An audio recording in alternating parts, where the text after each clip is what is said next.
Hi everyone, welcome back to another Weekly Quickie and to Winter in Oz, which strangely resembles summer in Ireland. I've had an okay week, thanks for asking, and as far as the weekend goes, it was busy but nice. But you're not here for me to talk about the boring stuff, you're here to talk about the news, so let's get to it. So one of my beta readers decided that this week's topic was going to be all about the Muse, alter ego or scapegoat. So let's start off with, what is a Muse?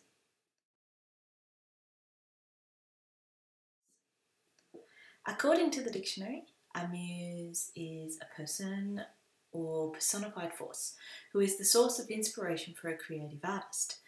In mythology, the Muses were the 9 daughters of Zeus, who were the goddesses of art and science. They were the embodiment of inspiration in all creative pursuits. So the idea of the Muse goes way back to the time of togas and sandals. It's not new. Artists talking about their Muse as if they were another person is the norm. Let's just look at the dictionary definition. A person or personified force. Even the fact finders have given the Muses their own identity. It is readily recognised for over 1,000 years that the Muse is a distinct and independent existence. So Muses as an alter ego. Let's look at that one. So the definition of an alter ego. Traditionally, an alter ego is defined as a separate entity. For artists, this separation from personal identity creates a space that is safe for the chaos of emotions and creative anarchy to exist. Another way to look at it, all of us have a place where our subconscious understanding of situations manifest. It is where our life experiences impact us on a level above what society deems we are allowed to express. For some, the Muse or alter ego feeds back these thoughts from another perspective, giving our unconscious desires thought, hurts, and expressive outlet. For many more, the alter ego is a defense mechanism, a way of coping with trauma, of protecting our sense of self and letting the other entity take the brunt of the hurt and suffering, sort of like a shield against life. Again, the basic definition of an alter ego aligns with that of the Muse. It is a separate entity from oneself.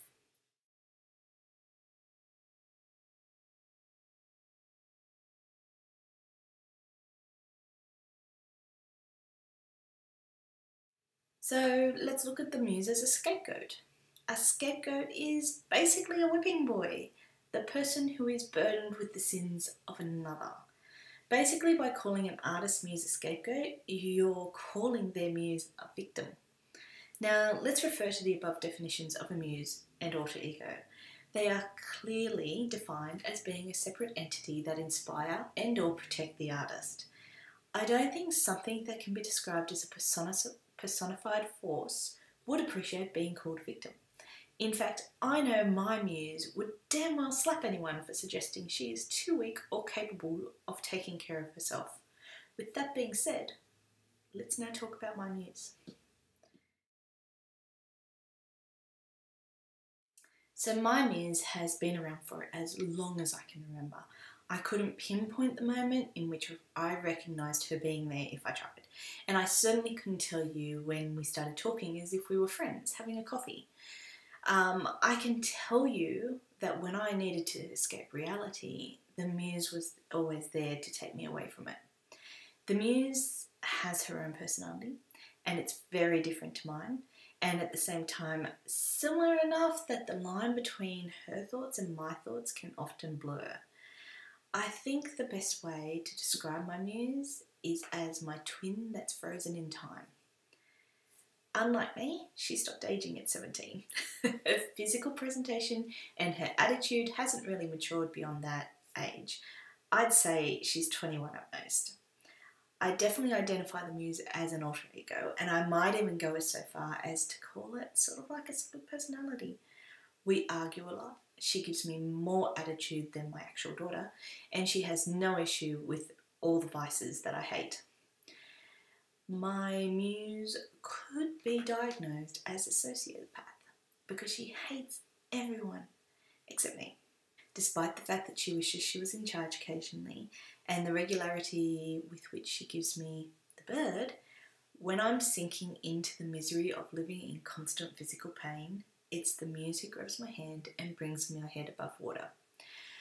When it all gets too much and I need a timeout, she takes me away to the unreality and provides my escape.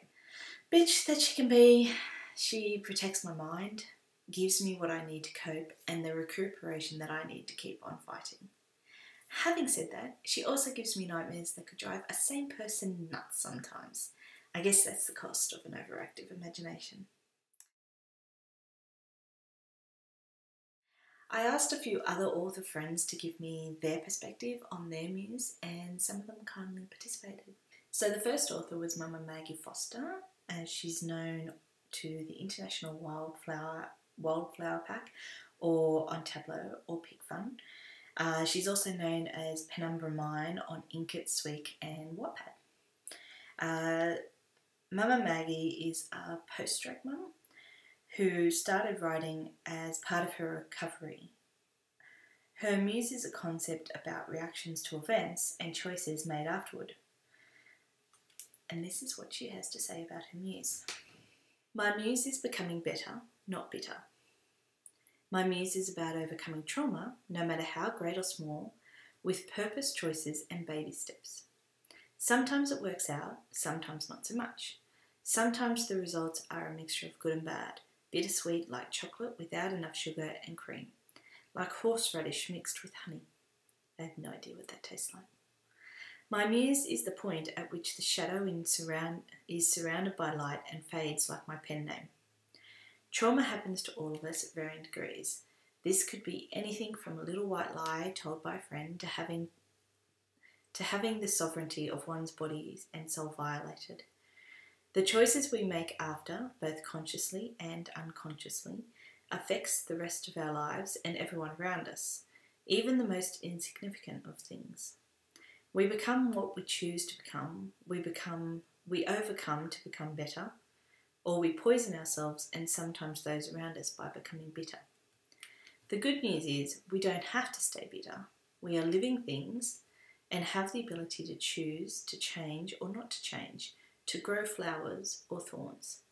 Those choices are what I write about, the movement between better and bitter, like the ebb and flow of the tides, because nothing is ever straightforward. I wish I could say this person or that is my muse, but truthfully, it's more complex than that. It is influenced by human experiences that lead to the choice we made. So another author who also gave me a little blurb about her muse was Ari Meghlen. Ari has a great blog for aspiring writers and gives some really good starting out advice, so definitely go check her out. Ari has to say this about her muse. I find my own relationship with my muses is that of tired, overwrought babysitter trying to herd a group of chattering ghosts. Or at least it feels like that on a good day. Often it becomes like trying to drive a cat out from under the sofa when it's right in the middle and you just can't reach it. These hidden voices that whisper in our ears, that chatter to us all night, that make us just that little bit crazy, can be a great source of help when they want to be. They shuffle in on their time frame, mumble something barely coherent, and are off before we've reached for a pen to scribble it down. For those of us who are hit in the face by the muses, it can truly feel like some metaphysical experience, something separate from us that has reached out and chosen to bestow their grace on our weary minds. Maybe we are just a little crazy, but I guess I can live with that. So the muse takes the credit and I'm left with the graft. I have to say that I truly feel that's exactly pretty much spot on with how I feel about my muse sometimes. So last but not least is one of my favourite authors, Layla-A-D.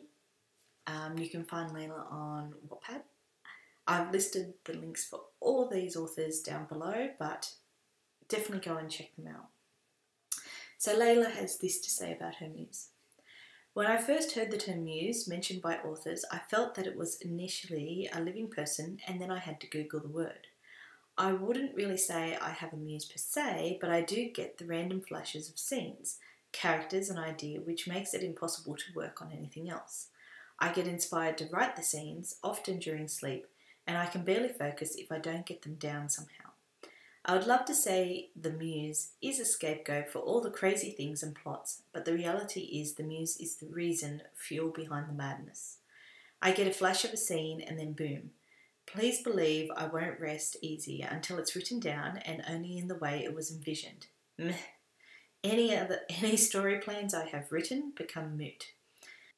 I can't even explain how many plots I've had to change just because I got a flash of a scene and I couldn't not write it down.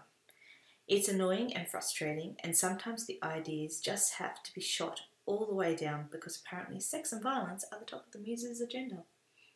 Sounds like your muse and my muse would really get along, Layla. As a final note, I came across this quote that Ari favourited, and I felt it encompasses my feelings about my muse pretty well, so I decided I should share it today. A writer is a split personality putting their other selves down on paper to avoid the asylum. Yeah, I'm going to go with that. I got nothing. Moving on.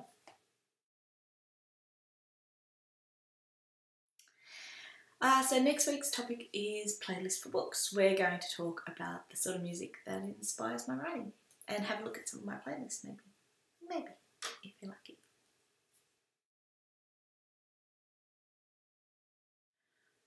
Okay, and on to the fun part, and this will be such a fun one. This week's questions. Question 1. What does the muse look like? Does she resemble you, or does she look completely different? Now, this one also coincided with someone else's question, so I've added them together. What colour hair does the muse have? Does she have tattoos? Do you have a picture that best shows what she looks like? Okay, so what does the muse look like? She's sort of a prettier version of my possibly 17, 21-year-old self. Does she resemble you? Yes. Does she look completely different? No, not really, and yet, yes.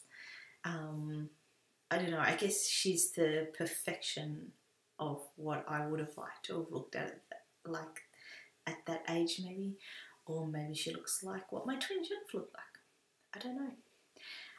She has my natural hair, which is very dark, almost black. Yes, she does have tattoos. She has quite a lot more than I have. And do I have a picture that best shows what she looks like? Yeah, she kind of picked this one out. So I would say this one's pretty much an embodiment of my muse and what she looks like, right down to the gun in the back of the pants, because let's face facts, that psycho bitch is going to be carrying a gun. She'd probably love to live in America where that's legal. Question 2. This question is directed at the muse. So if I swear in the next 5 minutes, it's all on her, okay? This might be where it becomes a scapegoat section. Is there any pet hates you have about Ebony? She did start writing a list of this down, and I just stopped writing because we weren't going to go there. She wouldn't say there's hates, but we do annoy the crap out of each other. She doesn't have any boundaries, and I quite often put boundaries in place, and that really, really frustrates her. She also really likes to kill off the main characters at the end of the books, and I tend to disagree with that. And she likes to scare the shit out of me sometimes by, showing me a scene and then having a car come out of nowhere and take out the main character or something like that. I think she thinks I'm a little too conservative. Not that anyone who actually knows me would probably ever consider me conservative, but my muse does, because she pretty much embodies And I think this is the case with most alter egos. They embody the wild side of someone, the side that if you weren't restrained by society or by what people thought of you, that's who you would be. And so I think a lot of repressed people would probably push a lot of that repression off onto their muse, and so the muse becomes everything against that repressed part of them. So my muse probably isn't as wild as some other people who live in a society that's a lot more restrictive, but she definitely has a side to her that if she was a real person would probably see her in trouble with the law quite often, so we're probably really glad that she doesn't have control. Yeah. I think that's about it for pet hates about me. I think it's more just that I'm annoying when I don't let her do what she wants to do.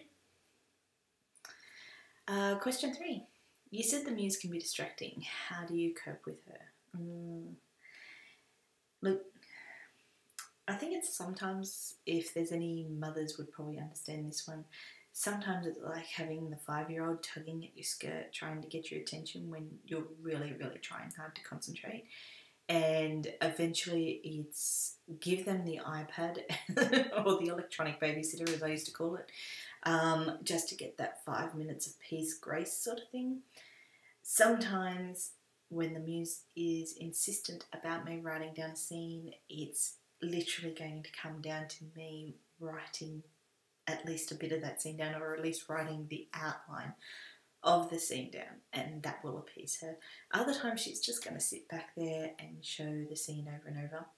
Sometimes she does have a hissy fit because I'm not paying her attention, and she'll wander off with whoever. Used to be William, and they had a bit of a falling out, so that's not the case anymore.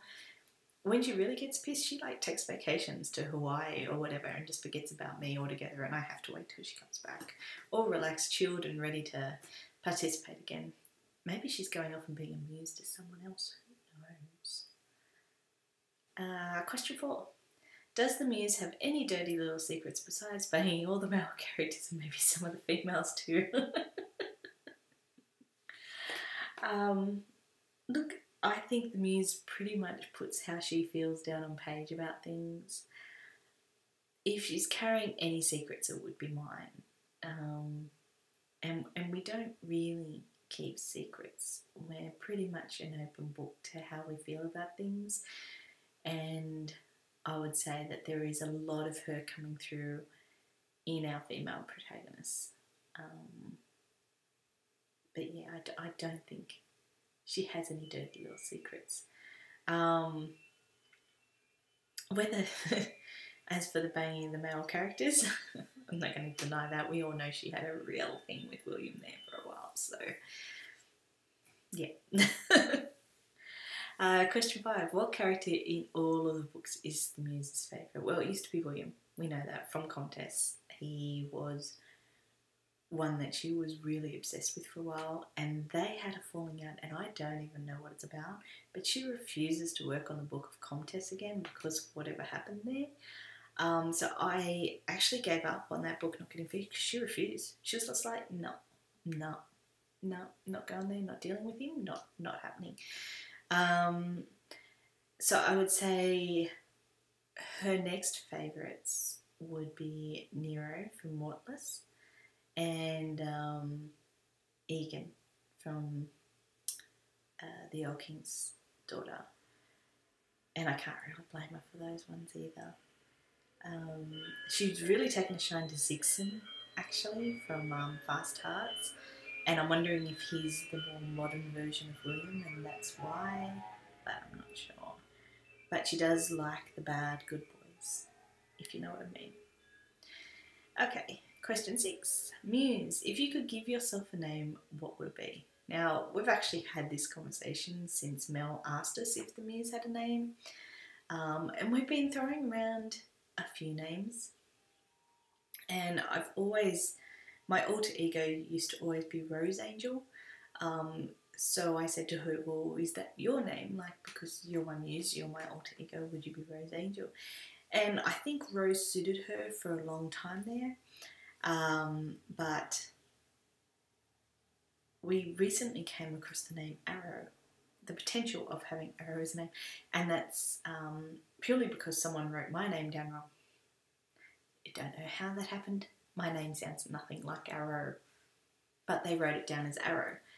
And we sort of stopped and went, that would actually be a really cool name.